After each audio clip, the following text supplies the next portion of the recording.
परम शांति, बेहद के बेहद की परम परम परम महाशांति है, महाशांति है।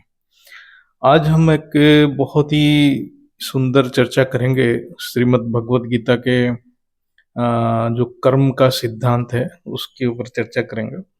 उसको हम समझना चाहेंगे। वो थर्ड चैप्टर में 36th नंबर श्लोक है।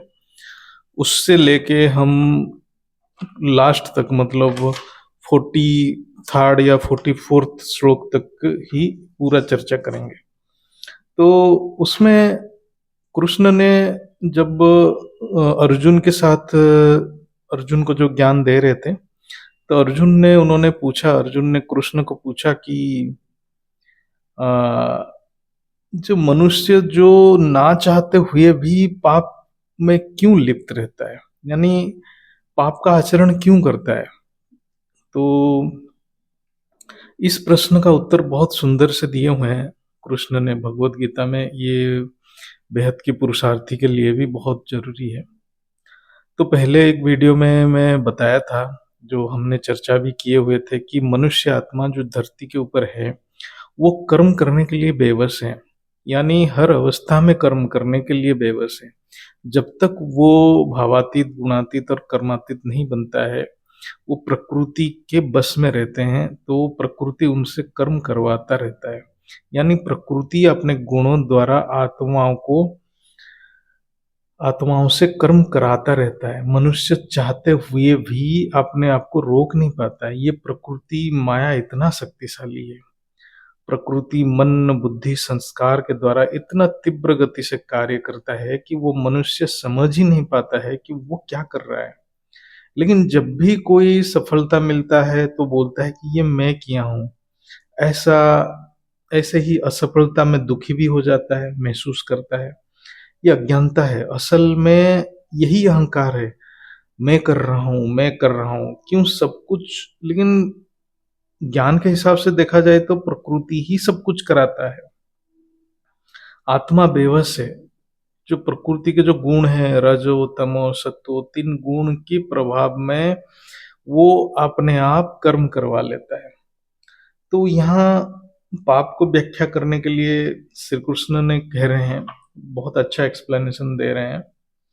वो श्लोक ऐसा है, उसको एक बार पढ़ लेते हैं। काम एष क्रोध एष रजगुण समद्भव महासन महापापम विद्धि एनम इह बैरिणाम। यानी रजोगुण से उत्पन्न ये काम अर्थात कामना यानी इच्छा, ये क्रोध है, ये बहुत खाने वाला है, महापापी है। इस विषय में इसको बैरी जान। यानी प्रकृति के जो रजोगुण से कामना या वासना उत्पन्न होता है, ये कामना या वासना पाप का कारण है। ये कामना ही क्रोध में परिणत हो जाता है।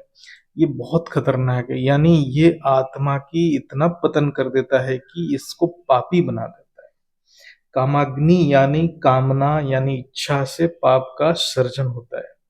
कोई भी इच्छा पूर्ण नहीं होता तो क्रोध होता है, यानी कामाग्नि क्रोधाग्नि बन जाता है। ये अग्नि तत्व रजोगुण और अहंकार का चिन्ह है, लिंग है, परिचय है। आत्मा में भोग की इच्छा तीव्र होता है तो अहंकार जन्म लेता है। इसके साथ साथ पंच तत्वों की सर्जन भी हो जाता है। कामना वासना का अग्नि तत्व से मतलब ये जो कामना वासना इच्छा अग्नि तत्व से फैलता है। जैसे आग फैलते हैं, ऐसे ही कामना वासना इंद्रियों से फैलते हैं। वो और ये कामना वासना पूर्ण ना होने से ये और भयंकर रूप लेता है, जिसको क्रोधाग्नि कहते हैं। वो अशांत मन आत्मा को शक्ति को जला के रख देता है। जैसे अग्नि सब कुछ जला डालता है, ऐसे ही ये आत्मा को जलाता है। ये पाप है। ये कामाग्नि क्रोधाग्नि पाप ही है, जो आत्मा की पतन कर देता है। यही अग्नि तत्व जो रजोगुण का प्रतीक है, यही अहंकार है। रजोगुण ये विकार को बढ़ा देता है। ये अग्नि जब तक परम अग्नि में परिवर्तन नहीं होता है, तब तक अहंकारी कामी क्रोधी विकार युक्त संस्कार आत्मा में रहेगा और आत्मा पावर ले नहीं सकता, परम पिता से जुड़ भी नहीं सकता। जैसे जैसे ज्ञान योग से परम प्रकाश आत्मा में आएगा, तो ये अग्नि परम अग्नि बनता जाएगा।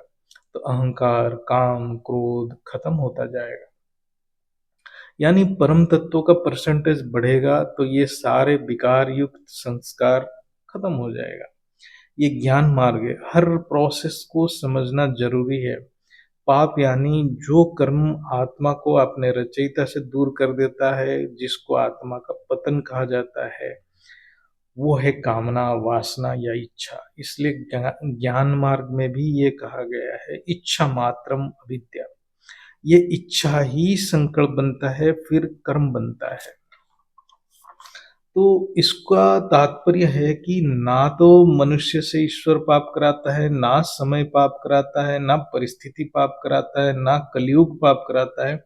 असल में मनुष्य अपनी स्वयं की कामना के वशीभूत होकर पाप कार्य करता है। फिर गीता के 38वां श्लोक में कहा गया है, धूमेन अब्रियते बन्ही यथा आदर्श मलेनो यथा उल्बेन आवृत गर्भ तथा तेन इदम आवृतम।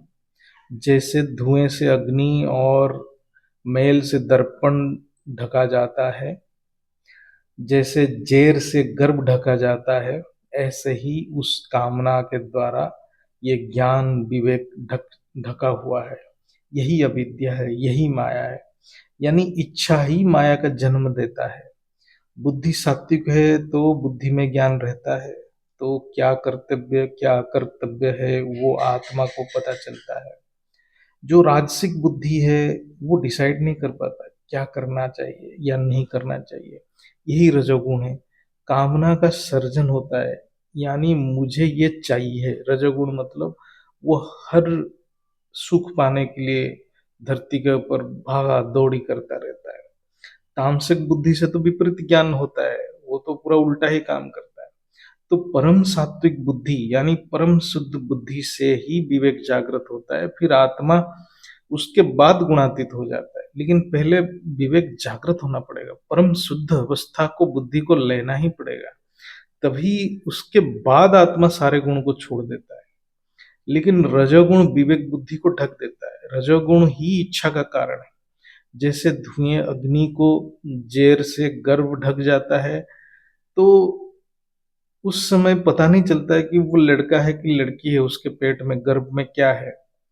जो रजोगुण यानी अहंकार बस काम के बस में रहता है, वो भी नहीं पता कर पाता है कि वो गलत निर्णय लेता है, उसके लिए क्या करना चाहिए नहीं करना चाहिए, क्योंकि वो कामना वासना के बस में रहता है। मतलब हर प्रकार की इच्छा कामना वासना है। कुछ भी मान शान सब कुछ, कोई भी चीज को पाना ही कामना वासना है। बुद्धि भटकता रहता है और पाप कर्म में लग जाता है। पाप मतलब वो परमात्मा से बहुत दूर चला जाता है, इवन अपने मूल स्वरूप से भी दूर चला जाता है। यही कामना ही ज्ञान को ढक देता है, यानी जड़ चेतन का विभेद करने के ज्ञान को ढक देता है। इसलिए वो आत्मा अनात्मा कुछ भी समझ नहीं पाता है। इसलिए ये कामना को पहचानना बहुत जरूरी है, नहीं तो मनुष्य ज्ञान प्राप्त नहीं कर सकता है। यानी अपने आप को जानना मतलब अपने अंदर कौन सा इच्छा पलक रहा है, पनप रहा है, उसको समझना बहुत जरूरी है। इसलिए यहाँ केवल हमें अपने अंदर जो कामना है उसको पहचानना है और हटाना है, तभी ज्ञान रूपी प्रकाश अपने आप प्रकट हो जाए। केवल धुएं रूपी कामना को हटाना ही हमारा ज्ञान का लक्ष्य है। जैसे ये हट जाएगा तब परमात्मा अपने आप प्रकट हो जाते हैं, अपने स्वरूप खुद प्रकट हो जाता है। इसलिए ज्ञान मार्ग में हर पल संकल्प के ऊपर अटेंशन रखते हैं। जैसे कोई इच्छा जागृत हो रहा है, उससे हटाना ही है और स्वमान में अपने आप आत्मस्थित हो जाना है। विवेक का सबसे बड़ा शत्रु कामना या इच्छा ही है, जिसके हटते ही विवेक जागृत हो जाता है। ये कामना या इच्छा का निवास स्थान है मन, बुद्धि, संस्कार, इंद्रियों है। यानी इच्छा ये सबके द्वारा अपना कार्य कराता है। प्रकृति मन, बुद्धि, संस्कार, इंद्रियों के द्वारा सब कुछ करा लेता है जैसे इच्छा जागृत होता है। ये कामना को हटाने का एक ही रास्ता है, नित्य निरंतर ज्ञान का अभ्यास और परमात्मा का सानिध्य, यानी ज्ञान योग सेवा। पहले तो स्टार्टिंग में उसको बलपूर्वक बलपूर्वक करना पड़ता है, जबरदस्ती करना पड़ेगा जिसका मन नहीं लग रहा है। यदि मन नहीं लग रहा है, धीरे धीरे जब वो शांत स्थिति का अनुभूति होता जाएगा तो वो ज्ञान में अपने आप मन लग जाएगा। ये स्थूल शरीर में हम जो इंद्रियां देख रहे हैं उनका कार्य अति सूक्ष्म है, यानी शरीर के अंदर मस्तिष्क यानी ब्रेन के द्वारा सूक्ष्म रूप में वो कार्य करते रहते हैं, वो बहुत फास्ट कार्य करते रहते हैं। इंद्रियों से भी सूक्ष्म है मन, जो कि आकाश तत्व है, यानी कारण शरीर है। मन से भी सूक्ष्म है बुद्धि, बुद्धि से भी सूक्ष्म है संस्कार, जो बीज रूप में अपने आत्मा में पड़ा रहता है, जिनके द्वारा कामना या इच्छा मनुष्य आत्मा को पापी बनाता है। यानी केवल इंद्रियों का नियंत्रण से कोई फायदा नहीं है, मन को भी नियंत्रण करने से भी कोई फायदा नहीं। बुद्धि से ये कामना को जानकर पहचान कर परम ज्ञान योग द्वारा संस्कार को धीरे धीरे परिवर्तन करने से ही आत्मा कामना से मुक्त हो सकता है।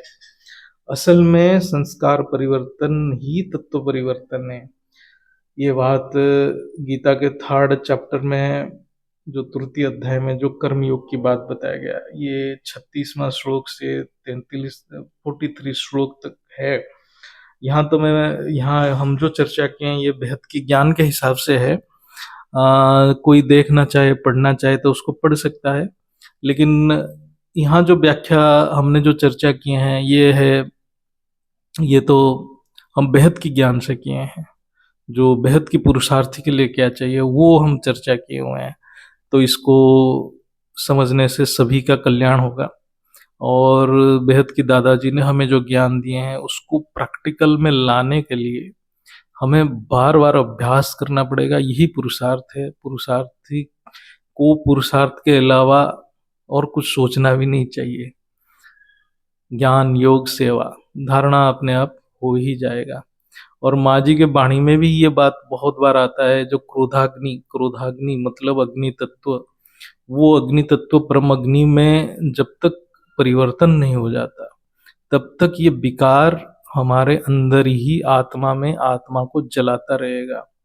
तो इसलिए हमें हर पल ज्ञान योग सेवा के द्वारा ही ये अग्नि को परम अग्नि में ही परिवर्तन कर सकते हैं। ये जो ज्ञान केवल दादाजी ने ही दिए हैं, और ये समझ सिर्फ बेहद की आत्माओं के पास है और किसी के पास है ही नहीं है।